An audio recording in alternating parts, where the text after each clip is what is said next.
So we are in the month of February, and it's the month of love because of Valentine's Day. And I don't know how you feel about this holiday. Maybe you love it. Maybe you absolutely loathe it. Maybe it's just another reminder that you're alone. I hope today to help maybe turn this holiday around, maybe even turn it upside down a little bit, and let you see it from a different perspective.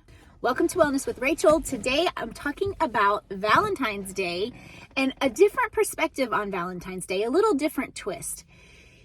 So we live in a culture that beats to the drum of I can buy myself flowers, right? We have a very, very self-centered approach to this holiday. Maybe we even have some unrealistic expectations surrounding this holiday. Today, I hope to give you some very practical things that you can do to turn this holiday around and maybe see it in a different light. So this holiday in the Spanish culture is known as, and I hope I say this right, El Día del Amor y Amistad. And it's really a way to demonstrate love to friends, family. It's not just about lovers. It's more than that. It's a display of love and affection and care, and really stepping outside of ourselves to do that.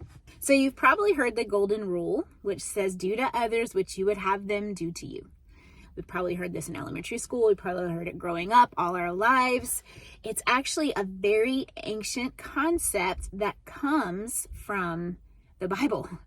In Matthew 7, Jesus talks about this. He talks about do to others what you would have them do to you. And he says, and this actually sums up everything that the Bible's about, because if you look right before it, that verse, Jesus is talking about what God is like and how good he is and how he shows love to us even though we don't deserve it.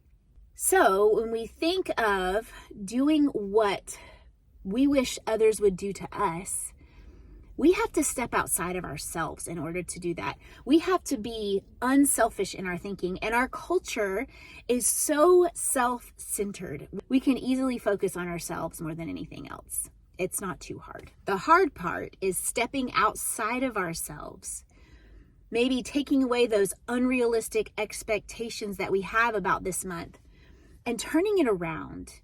So how can we do that? How can we step out of ourselves this month and maybe look outside of us and do what the Spanish culture does and just show extravagant love to friends, to family?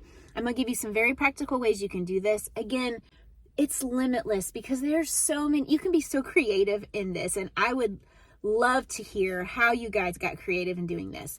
But I'm going to give you a couple ways that you can do this right now.